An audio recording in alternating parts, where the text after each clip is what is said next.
सुप्रभात विद्यार्थियों जैसा कि आज कक्षा 8 और पाठ नंबर है 15 सूर के पद। और ये किससे लिखे हैं भाई? सूरदास से लिखे हैं। विद्यार्थियों ये जो पाठ है वो आपकी कौन सी बुक में है? आपकी जो किताब लगती है बसंत, उस बसंत की जो किताब लगती है उस किताब का ये पाठ है। और पाठ नंबर कौन सा है? 15 सूर के पद। जैसा कि नाम से बात है विद्यार्थियों, पद है तो ये वास्तव में क्या है? कविता है। आपके सिलेबस में सूरदास जी जो कवि हैं, सूरदास जी कौन है? कवि हैं। उन कवि के दो पद, कितने पद भाई?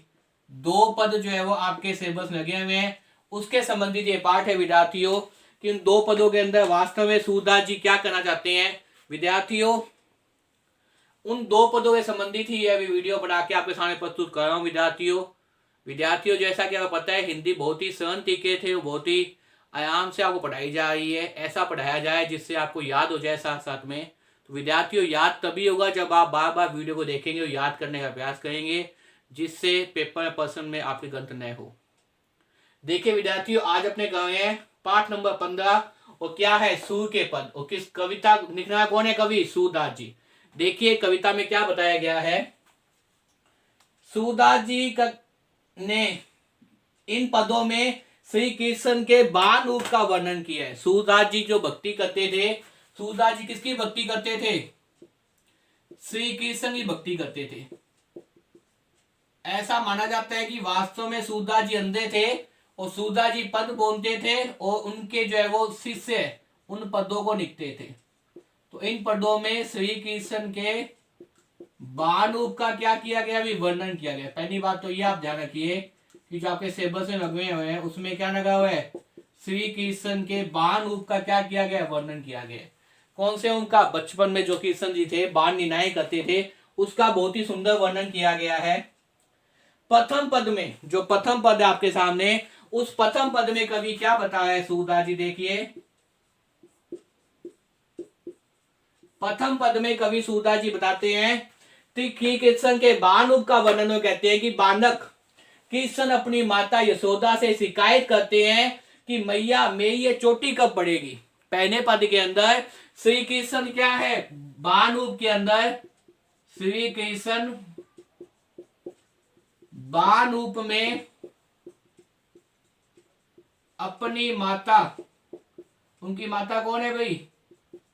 यशोदा से क्या करते हैं भाई? चोटी से संबंधित शिकायत करते हैं। चोटी का मतलब क्या? बाण, कि मेरे बाण कब बढ़ेंगे। श्री कृष्ण पहले पद के अंदर अपनी माता यशोदा से शिकायत करते हैं कि माँ मेरी ये चोटी कब बढ़ेगी। क्योंकि छोटे बच्चे को हम कोई चीज बुना के बनाते हैं, दूध वगैरह कुछ खाना बुना के देते हैं कि तू बढ़ जाएगा, तू तंदुरुस्त हो जाएगा, तू मोटा हो जाएगा, तू भागा दौड़ लग जाएगा। तो बच्चे क्या है उस लोभ में क्या है वो चीज, वो दूध, वो मक्खन खा लेते हैं। तो कृष्ण की माँ कौन है? यशोदा भी उन्हें कहीं ना कहीं इसी प्रकार का आश्वासन देती थी। तो कृष्ण जी कहेंगे मैंने बहुत सा दूध पी लिया तो भी क्या है मेरी चोटी नहीं बढ़ रही है। माता यशोदा से शिकायत कर रहे हैं कि ये बताओ कि मेरी चोटी कब बढ़ेगी। माता यशोदा से ये शिकायत कर रहे हैं कि बताओ मेरी चोटी कब बढ़ेगी। मैंने कितना दूध पी लिया, मुझे दूध पीते पीते काफी समय हो गया है, लेकिन यह अभी भी वैसी की वैसी है। मुझे दूध पीते हुए अभी बहुत समय हो गया है। माता यशोदा से कहता है कि मुझे दूध पीते हुए बहुत समय हो गया है, लेकिन अभी भी क्या है ये वैसी की वैसी है। माँ तुम तो कहती थी कि मेरी चोटी बलराम भैया की चोटी की तरह। उनके बड़े भाई का नाम क्या था भाई? कृष्ण के बड़े भाई का नाम क्या है? आपको पता है कृष्ण के बड़े भैया का नाम बलराम है। तो बाना क्या पे कह रहा है? कृष्ण बाणु के अंदर कहते हैं कि तुम तो कहती थी कि मेरी चोटी बलराम भैया की चोटी की भांति मोटी और लंबी हो जाएगी। इसी के चक्कर में तो मैंने क्या किया, इतना सारा दूध पिया, मक्खन खाया, लेकिन अभी भी चोटी का मतलब यहाँ पे क्या है विद्यार्थियों?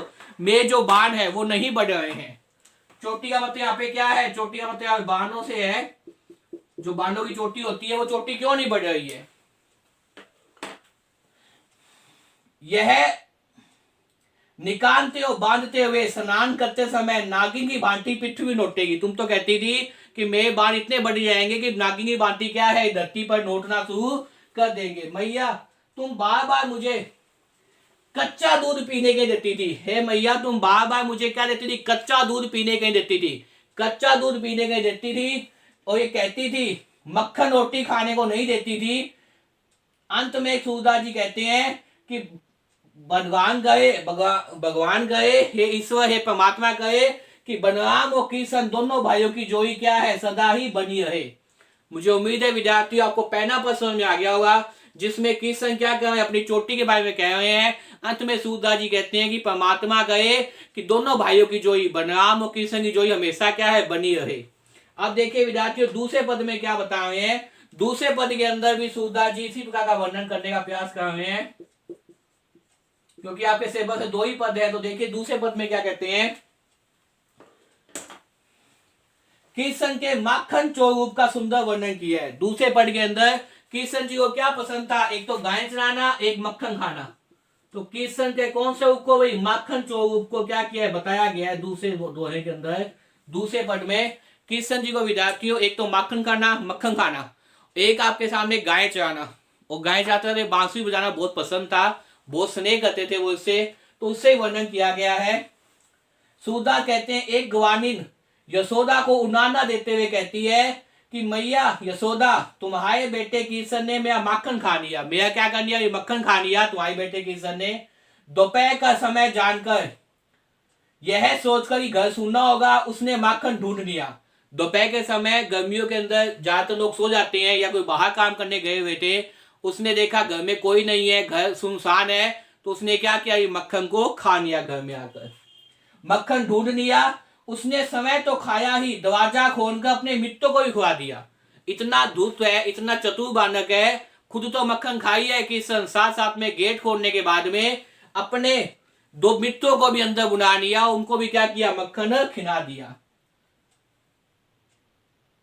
खाट पर चढ़कर कृष्ण ने खूब मक्खन खाया और नीचे भी गिरा दिया। इससे गोवंश की हानि होती है। खाया तो खाया, उस मक्खन को बिखेर भी दिया, उस मक्खन को गिरा भी दिया, इससे क्या है, गोवंश की हानि होती है। इस कृष्ण ने न जाने कौन सा ये तरीका अपना रखा है।